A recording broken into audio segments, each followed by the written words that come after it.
If you have a child or someone in your family or circle of friends with special needs and disabilities, then this show is just for you. We share inspirational stories and information that is helpful to families. And on today's show, we're going to introduce you to Blair Dunigan. She's an attorney at law with a focus on mental health law and special needs education. Don't go away, we'll be right back.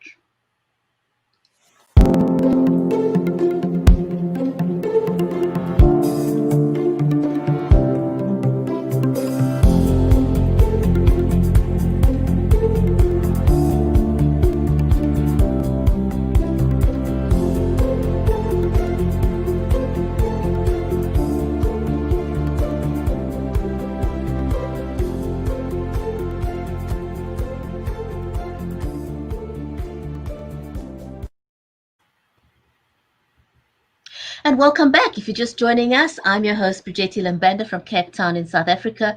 We share inspirational stories about people who are differently abled and those who live with disabilities and mental health issues. And in today's show, we're going to be talking to Blair Dunigan, an attorney at law with a focus on mental health law and special education. But first, Mary is my amazing co-host. She is an award-winning author of the Poolicious children's book series that promotes empowering I am statements.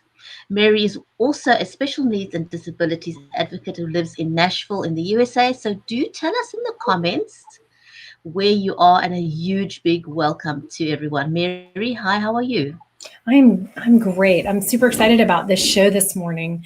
And so we saved a turtle this morning when I got home from rushing out the groceries. There was a ginormous turtle in our yard, and then he was in the middle of the street. I was like, kids, we have to save the turtle. So I think he's just It's so hot outside. He's probably like, where's the lake? I've got to get to some water. He was ginormous. So he was definitely out of his element, but we did a good deed. We saved a turtle. So I'm excited. That is awesome. It's lovely when one can do something, that really just feels so good. Well, and I know, and I'm excited to have Blair on the show today. So for those of you who are joining us on LinkedIn, on Facebook, on YouTube, on Periscope, on Twitter, a great big welcome to you. And as we said in the beginning, if you have a special needs person in your home or your circle of friends or family, then come and join us, and do stay with us for the full 30 minutes. It goes by so quickly. So Blair is an advocate and attorney in special needs education in Hendersonville, Tennessee in the USA. She is a guest speaker for several organizations and provides legal training in mental health law and special education to the community, as well as in educational settings representing families' interests and building relationships with schools so that it could strengthen the specialized education plans. And so let's not waste any more time and welcome Blair to the show. Absolutely.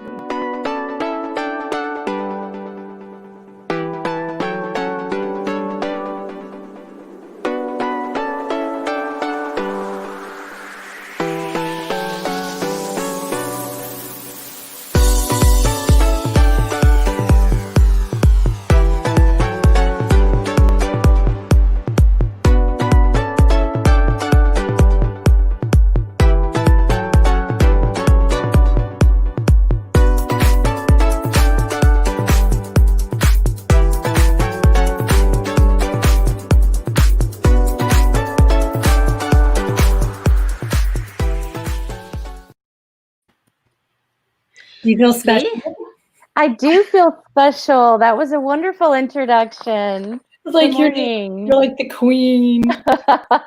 Definitely not the queen, but I appreciate that. I love it. I love it. Oh, we're so excited you're here today. You just have so much knowledge, and I know you help so many people, and you're so passionately driven.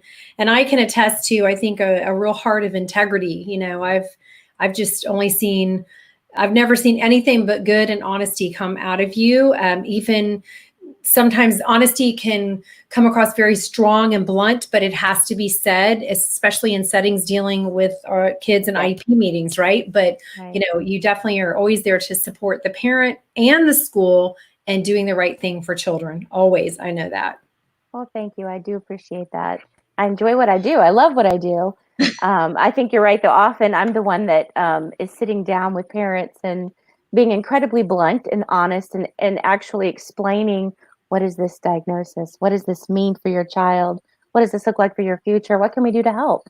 So it can be pretty raw and pretty honest, but you have to be in order to get somewhere. Absolutely. If you don't face the truth. Sometimes that's neat. Yeah. I think let's jump right into the conversation because there's Sure. so much we'd like to cover. So I'm going to start off with asking you, what made you want to make mental health and special needs as a focus in your profession as an attorney? What is it that was behind your drive and your passion? I think it was in law school. I was in a pretty unique setting, and there was a mental health clinic, and I loved the professor. So I worked really hard to get into that clinic, and I was there for about a year.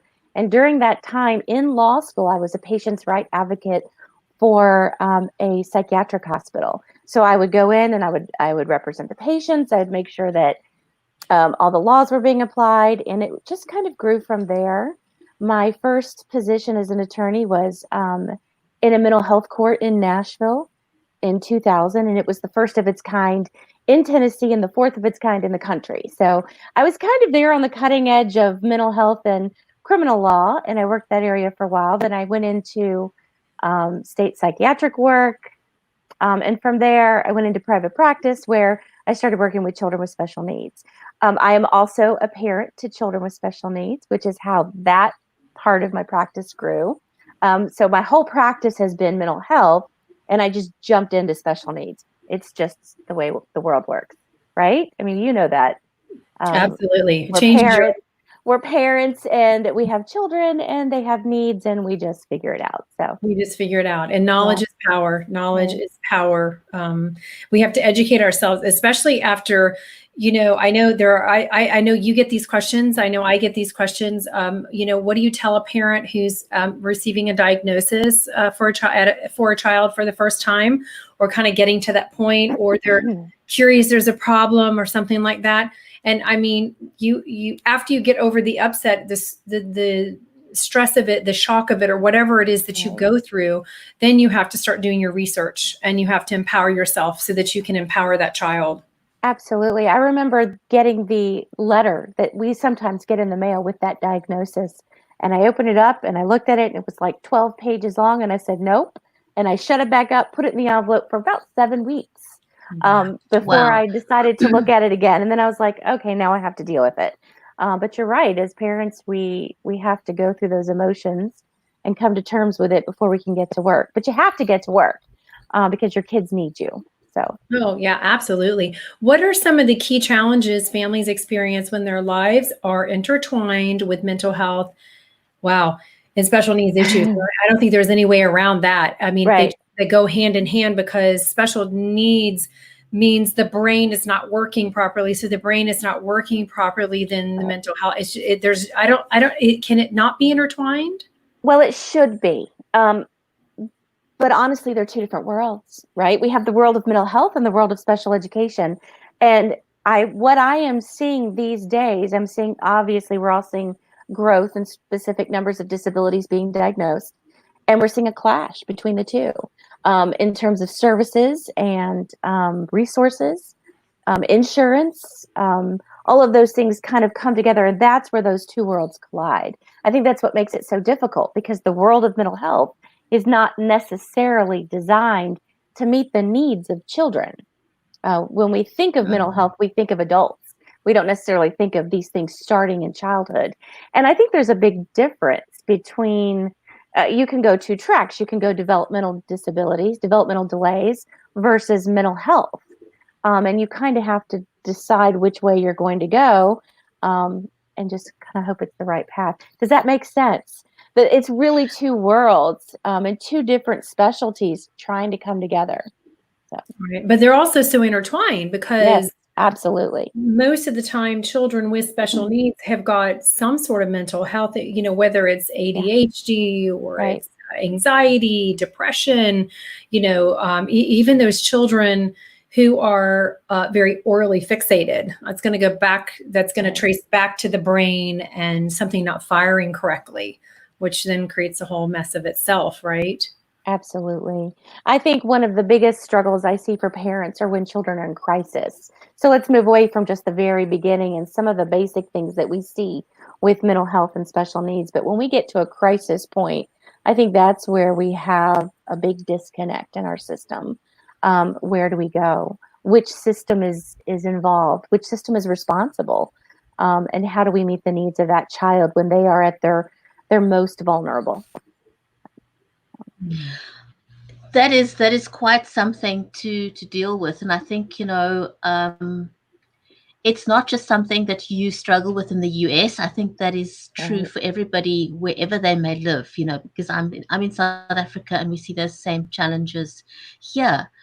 So what I wanted to ask you is, what are the kind of challenges that special needs families face in the school system that we may not see for children that do not fall into the category of special needs? Now, I must tell you, I saw something very, very interesting the other day, and I thought, wow, this is revolutionary.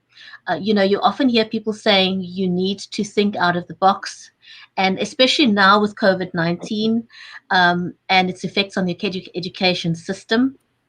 People are saying you must think out of the box. And there's this guy in the UK who says, no, if you think out of the box, you still have the box. He says it's time to fix the box.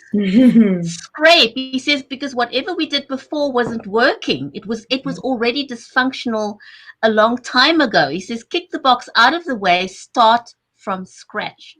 So what are the challenges that you see with special needs families in education?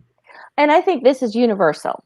So I think probably the primary concern is identification. Just accepting we have a child with some learning differences that needs a little bit more. And I think that it happens in the United States. I think it happens in Africa. I think it happens everywhere. Identifying these children and identifying their needs. And then at that point, getting them to the resources that they need. I know the laws are not the same across the world. Obviously, in the United States, we have the Individuals with Disabilities Education Act, and it's very definitive about the steps that we must take. But even so, those steps are not necessarily followed across the board. There's gray areas. Interpretation is an issue. And I believe that just getting that initial diagnosis so that you know where you need to begin is probably the biggest thing that occurs in schools. Once we get there, we can then start to build a program that makes sense for that child. Then the second biggest problem becomes compliance, right? We don't all necessarily have the same ideas about what we want for a child, but I think we can come together and agree on some basic principles. But at that point, we have education issues for our teachers. We have resource issues for our administrators, and then compliance issues become a very big factor in special education. Have you seen now with COVID-19, has that highlighted some weaknesses in the system as well for you? Absolutely. I think that our children with special needs and mental health issues have probably suffered the most in terms of education with COVID-19. I don't believe that all children can learn remotely, but the ones who are able to do so are typically developing. It is very difficult to put a child with special needs in front of a camera and expect an equal access to that education. It's just very difficult. One of the things that we saw in the United States, some states did it okay and some states didn't, but we saw just a complete breakdown in services for children. So those children who receive speech and language no longer receive speech and language. They are now 5 months behind. And 5 months to a child with special needs is years. Huge. Years, yes. It can mean talking. It could mean delaying your ability to communicate by a year or more. It is really significant. So I've seen that kind of delay. I know that schools. I talk a lot with schools, and I've been in contact with schools over the summer and during this break. And I know that they are making plans.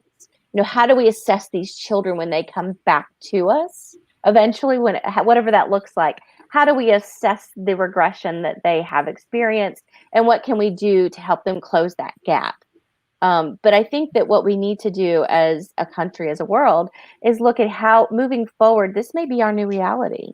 We need to look at how do we get these services to these children remotely? How do we make that work? And I think that is a systemic issue. It's not just the educators or the teachers, it's those service providers. It's the organizations that license those service providers. I think they all need to be jumping into this conversation and finding a way to allow these children to have access equally remotely. I agree. And it's been hard. We've done speech and OT virtually, and it's not been super successful because Right. he sat down for 7 weeks for an hour, or tried to, with his teacher, right? Yeah. And then now I can barely get him to sit down anymore at all and sit down and go through speech and OT. I mean, it's a fight.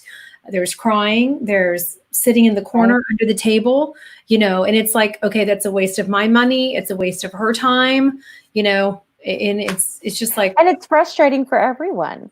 And yeah. I'm not sure what the answer is, but I know we need to find some solution to bridge that gap. And maybe there isn't one. I'm not sure, but this COVID has forced parents across the world to become teachers, to become service providers, to become doctors, Professionals. They're not become professionals. Exactly. And so, And while they're trying to earn a living at the same that's time. right. They're trying to learn a living, and they're trying to deal with their own emotional response to this emergency and this crisis. It's a worldwide crisis. And so I think as adults, we've had a lot to take in, and as special need parents, or those dealing with a loved one with a mental health diagnosis, it's incredibly burdensome. And I think that we have to check on our providers, check on our parents who've become unwilling providers.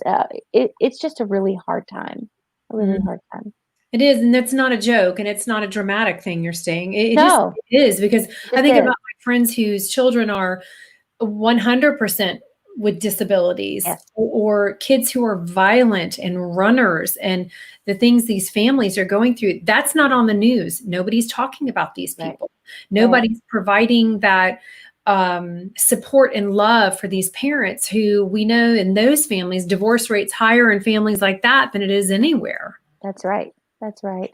I think that's another conversation that I think would be great to have at some point, because people don't realize it's something that can drive parents to breaking point, and it does. I think in the United States, the last time I saw that statistic, Bridget, it was at 80%. It was close to 80% of parents of special needs either go through counseling for divorce or end up in divorce. And I think if you were to take a poll of special need parents, and primarily the mothers are the caretakers in those situations, you would find that a large statistical number are also on medication. I think that that's a twofold conversation: the divorce rate and the medication rate of parents just having to deal with this extra bit of parenting that other people aren't really aware of. Right. And I wish that somehow maybe the three of us could bring some awareness to this, because it does need to be talked about. It's very important.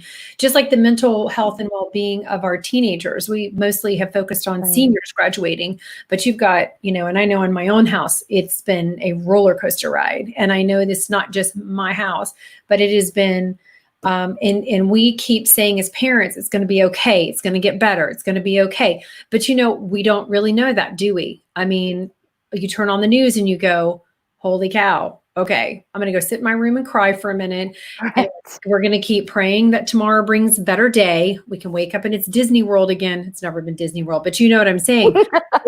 It's more. Disney World's really hard with special needs. Well, yeah, nobody wants to go there. I know. It's like they have to wear face masks. We're canceling our vacation. So, it's just such a scary world, and trying to maneuver through this. And everybody's going to need therapy after this. I don't care who you are. Even those of us who are really, we can do this. I know we can, I represent quite a few therapists psychiatrists, psychologists, and they're busy. They are. And they're busy doing online work. And I think for adults, it can be very beneficial. So if that's something you're looking at as an adult, I say go for it.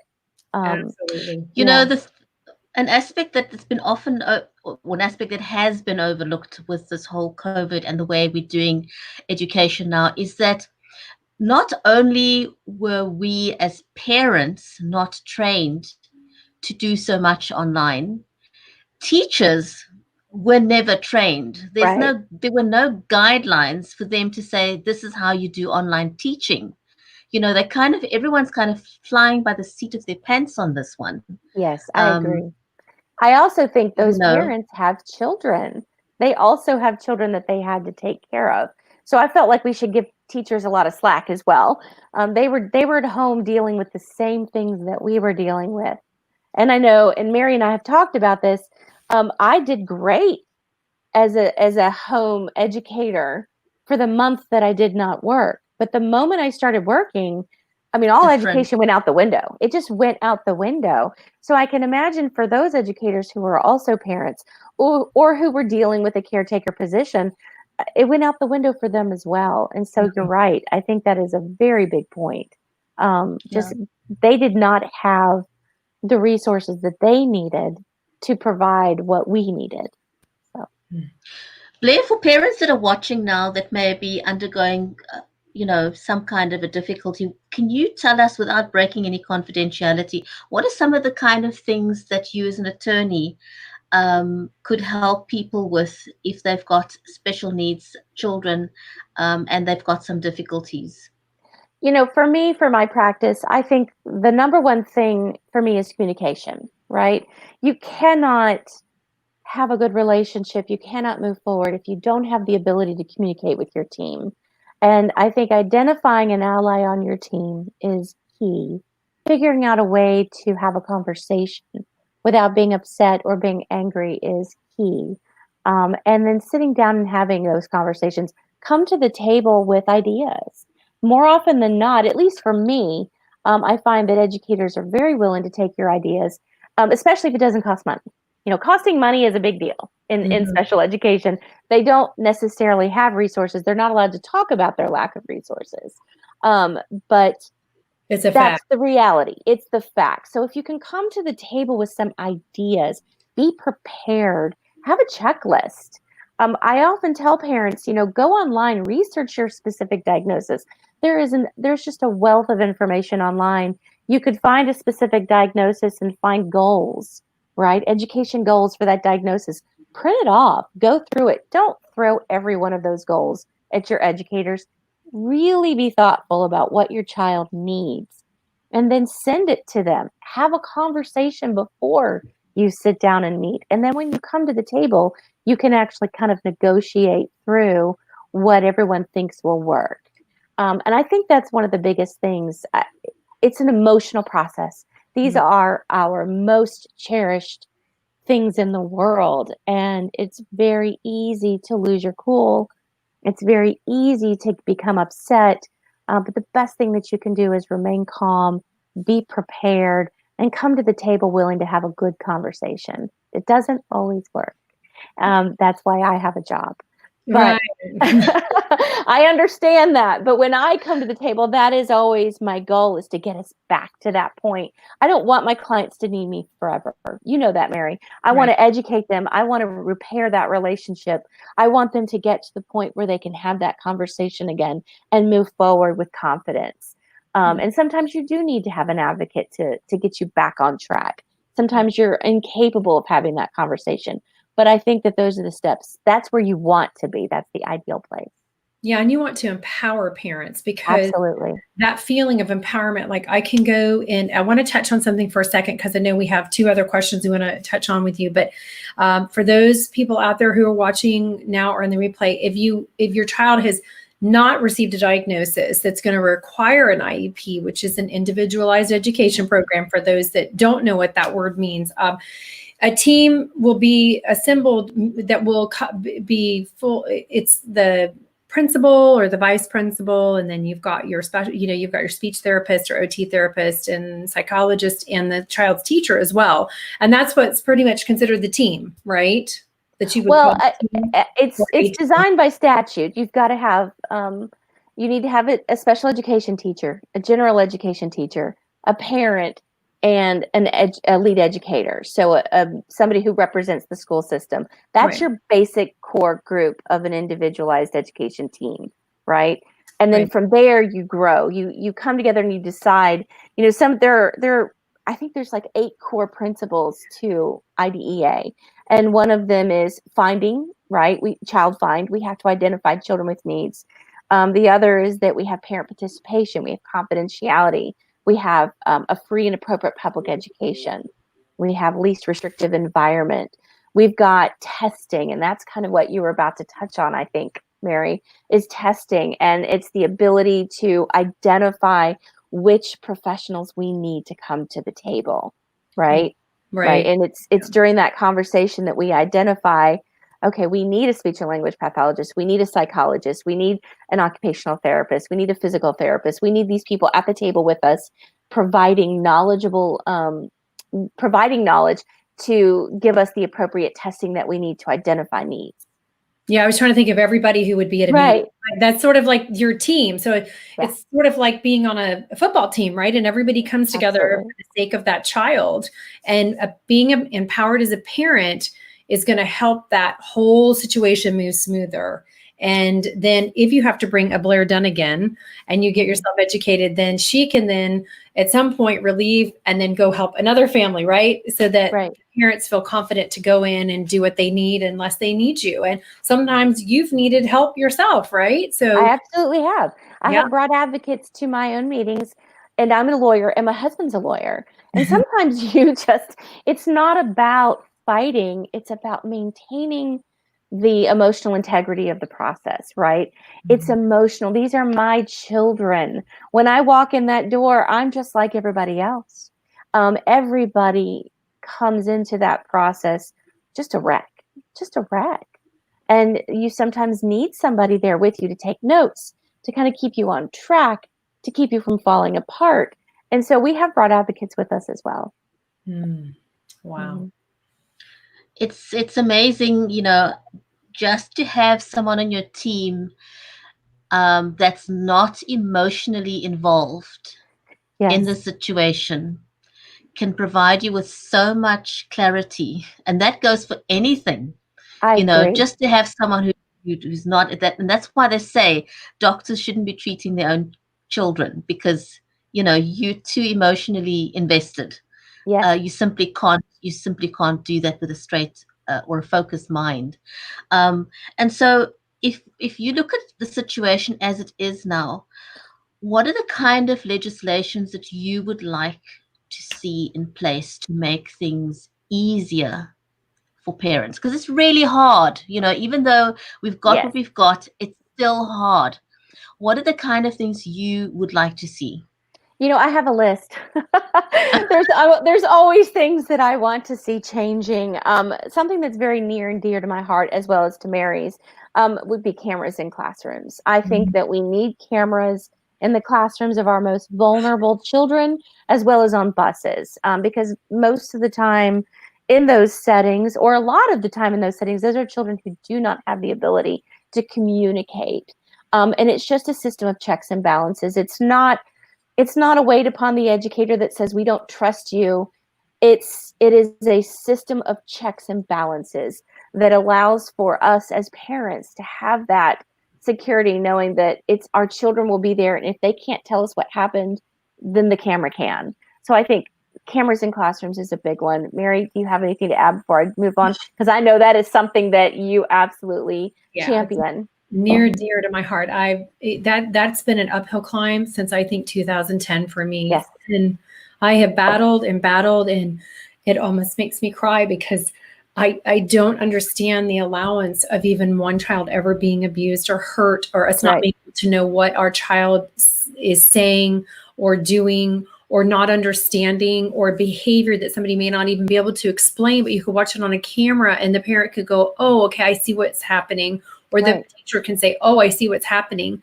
So I think cameras are vital, and the resistance of it has totally, I mean, besides the whole money factor of it, the putting them in has been baffling to me, because when I have talked to, directors of schools who've said, yes, we put the cameras in, best thing we ever did. And why there's been such a fight against it in our state, I do not understand, because you know me, I have sat in meetings with senators. I have sat in meetings after meetings after meetings with state representatives and people who are head of some of our huge disability groups in our state. And, as soon as you talk about your child's been abused in a public setting, they're at first like, what are you talking about? Oh my gosh, we have to do something. Right. And then as the conversation goes on, there's a glaze that comes over their eyes. Like they can't relate, I understand.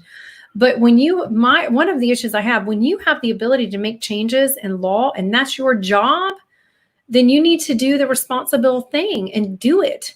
I don't understand the fear or the resistance to it either. We never expect our educators to end up in an abusive situation with our children, but it happens. Mm-hmm. And I would imagine that as an educator, as a legislator, as somebody who's looking at these laws, that they would want to put those protections in place for children as well. So I agree. I think that tops the list in terms of education. Some other things that I like to look at, I really feel like, and this goes back to this discussion with COVID, we need some legislation surrounding assistive technology. We need to really create a path for children to communicate and have access to education in a more info-friendly way. So when I say assistive technology, I don't mean just give them an iPad or just give them a talker. We call them talkers, communication devices. That's not what I mean. I mean, give them those devices and then develop a plan that allows them to actually access education in a way that's meaningful. There's so much that we can do with technology that we are not doing. There's so much that can be done. And that kind of goes back to that previous discussion we had about bringing in the professional organizations to make some kind of systemic changes when we look at how do we educate our children remotely. I think that if we had some laws regarding assistive technology, I've seen some beautiful things start to come, and very few small pockets, but I've seen some really amazing changes where I know that I have stepped in and I have worked with teams and we have put together plans that have changed the course of a life simply by accessing assistive technology and using it in a way that actually helps that child. So that's a really big one for me.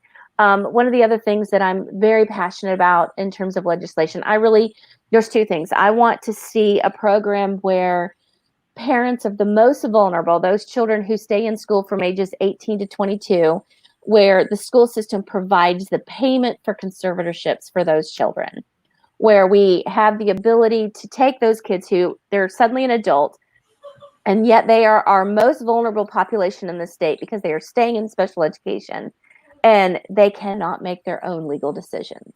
They are not able to do that. They lack the capacity to give informed consent. And the school systems don't really know what to do. The parents don't know what to do. It's an issue of money. It requires a lawyer. It requires a legal process to make that happen. And it's very expensive. So it doesn't get done for a lot of families. And I think if we could create some kind of legislation to bridge that gap in those situations, it would be good. And the other final point, I know we're almost at our end, it would be in the area of police enforcement in schools. I think that when you have one child getting arrested at school, you have too many children getting arrested at school. And I see it all too often. I have represented children who have been arrested in schools, and they are children with special needs, and law enforcement gets called and children get called away in handcuffs. And I think that is one of the most egregious things that we can see. And we need to develop some kind of legislation in that particular area so we can bridge that gap. Training. Always training. Yeah. Always training. Oh my gosh. Training. It's a key. It's a key everywhere. It's a key deciding what's abuse and neglect. It's a key to understanding the complexities of a child with needs. And I don't care what the need is. It can be the very basic all the way to the most complex. Right. It is just, you have to understand, and understanding it and being educated or trained is a night and day difference of success. Absolutely. Yeah. We're out of time, but I just wanted to add something with regards to cameras in the classroom. And I think possibly the resistance comes from the thinking that, it's the cameras are there to spy on the teachers. And I think if we can move away from that kind of thinking to possibly a place where we help teachers see that it's actually an empowering tool that they can use, because I they can't agree. have their eyes and ears all over the place all the time. But if teachers can go and review what they see on the camera for the day, it'll empower them to better help the students, because there's stuff, there's behavioral aspects of the child that they will have missed during the day. So sometimes they may think, why is this child not progressing? What am I missing? That recording can be an invaluable tool to help them identify where the gaps are. I love If that they can idea. go back and look at how the child, so if the child at the end of the day is out of sorts and they can't understand what it is, they can go back and look at the recording for the day and say, what is it that I missed? Yes, and that's a matter of just changing the conversation. Well, right? it's changing the perception and the perspective of all of this. And I know for myself, I know we have to go, but I came at this as like, this is a win-win for everybody, because it provides that information that there's not a question of what's actually happened. There's clarity on it, and there's no assuming or guessing. But yeah, so maybe a teacher applies something at school that she can show you on a camera, or they can videotape it themselves. I don't know, something like that, and you can take it home and apply it yourself with your child. Hey, this worked today. Well, and I think it would be a valuable tool for that teacher as well, to show it to their administrators and say, this is why I need this extra thing, or this is why I need this new resource. Can you help me? This is my issue. And I think empowerment is the right word for that.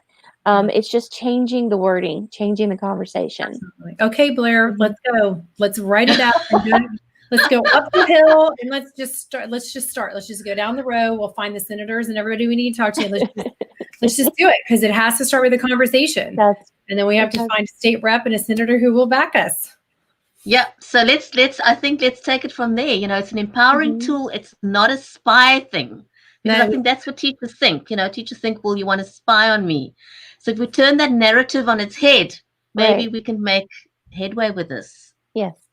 Yes. Anyway, Blair, thank you so much. It was amazing chatting to you. Thank you. Thank you for having me today.